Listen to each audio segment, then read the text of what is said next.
समजत होतो.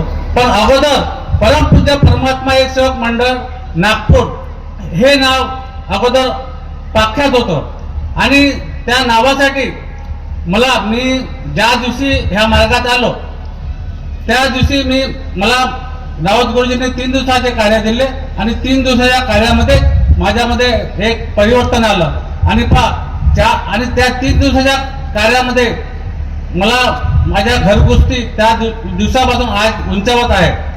पण त्यानंतर मी गुरुजीकडे गेलो, कार्य घेतले. त्यांनी मला 7 दिवसाचे कार्य दिले आणि त्या 7 दिवसाच्या कार्यात मला पहिल्याच दिवशी सांगितलं, म्हटलं तू परमपूज्य परमात्मा सेवक मंडळात जा म्हणे, त्याच्यामध्ये काही बॅनर वगैरे बनवायचे म्हणजे ते तू तिथं कर म्हणे.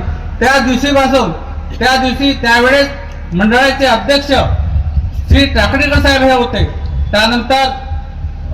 त्यानंतर रमेशजी ठुकरीकर आले, त्यानंतर वाघ साहेब आले, त्यानंतर मदनकर साहेब आले. आज रवींद्रजी गायधने साहेब हे अध्यक्ष आहे. माझा जो काळ होता ज्या दिवशीपासून मी ह्या मार्गात आलो तर मी आजपर्यंत मंडळाच्या व्यतिरिक्त कोणतेही काम केलं नाही. म्हणजे आजपर्यंत मंडळाचे काम करतच आलो. पण माझं काम म्हणजे पेंटिंगचं होतं आणि पेंटिंग लाईन मध्ये मी मोहाडीचेही काम केलं, टिमकीचेही काम केलं आणि मंडळाचेही काम केलं. मला सगळ्यात स्वस्तेचे काम माझ्याकडे यायचे आणि मी ते करत राहतो. पण अशा परिस्थितीत काय आलं, जेव्हा रमेश टोपरीकर अध्यक्ष असताना त्यांना काही कारणास्तव त्यांना त्यांच्या जागेवर वाघ साहेब आले आणि त्यानंतर परमपूज्य परमात्मा एक सेवक मंडळ नागपूरमध्ये असे 2 फुटा पडल्या. त्यात उगमस्थान संस्थान टिमकी नागपूर हे नाव तेव्हा नवीनच तयार झालं आणि त्यामुळे ह्या संस्थानामध्ये एक नवीन प्रकारे एक अलग हे झाले, मंडळाचे हे वेगळी चूल झाली. पण त्यावेळेस रमेश भाऊ टुकरीकर हेही पण मला चांगलं मानत होते आणि ते मला हमेशा त्याचे काम मी करत होतो आणि मंडळाचे काम करत होतो. असे करत असताना एक दिवस असं झालं का मंडळाची जी फोटो होती, आज जे आपल्या मंडळात भवनामध्ये जे फोटो आहे गादीवर, तशा मंडळाच्या 3 फोटो होत्या. एक फोटो मंडळात होती, एक फोटो बँकेत होती आणि एक फोटो निवासस्थानी होती. आणि काही कारणास्तव मग टिमकी संस्थान बनल्यानंतर मला रमेश टोपरीकरचे 2-3दा बोलावणं आलं. मी गेलो 2-3दा.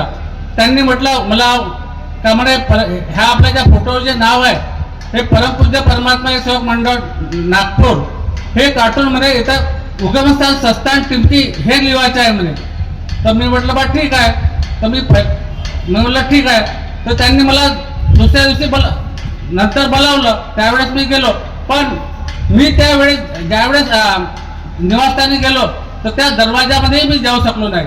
त्यावेळेस माझी अशी परिस्थिती झाली का मला असा कोता भरून आला का मी त्या आतमध्ये जाऊच शकलो नाही. आणि तिथून मी असा धावत त्या रोडावर जे असलेले बाथरूम होतं तिथे गेलो. पण असे मला 3 डाव झालं. अशा प्रकारे तीन डाव असे माझ्या प्रसंग आले. मग त्यांनी मला बोलावलं. त्यांनी मला सांगितलं, त्यांनी तिथून जेव्हा तिथं दिवाणजी होतं त्यांना पाठवलं माझ्या घरी. माझ्याकडे ते आपल्या एरियातच मिनीमाता नगरमध्ये जोडे भाऊ राहते, त्यांनाही पाठवलं का म्हणजे बावनकुळेला सांगा का त्यांना बोलवा. तर मी त्यांना साफ सांगितलं, म्हटलं ही मंडळाची फोटो आहे आणि मी परमपूज्य परमात्मा एक सेवक मंडळ हे नाव मी काही मिटवू शकत नाही म्हटलं. पण म्हटलं तुम्ही जर ते फोटो खोलून जर माझ्या घरी आणून देत असाल तर म्हटलं मी ते करू शकेन. कारण मी पेंटर होतो, मला काही त्याच्या काही हे नव्हतं. नाव कोणतेही खोळायचं आणि कोणतेही लिहायचं हे माझं काम होतं. तर अशा परिस्थितीत 3दा गेलो, 3ही डाव मी त्यातून वापस आलो. आज बी ते फोटोचं जे नाव होतं असे पुष्कळसे पेंटर आले, पण त्यांनी ते नाव परमपूज्य परमात्मा एक सेवक मंडळ नागपूर हे नाव कोणीही त्या फोटोवरून आजपर्यंत खोडू शकले नाही. आणि मागच्या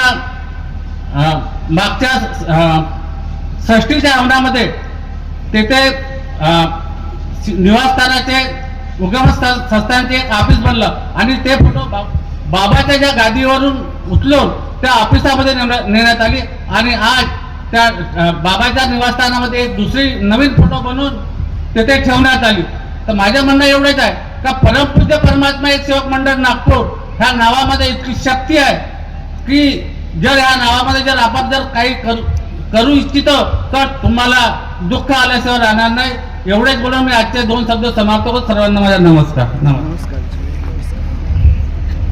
धन्यवाद काकाजी.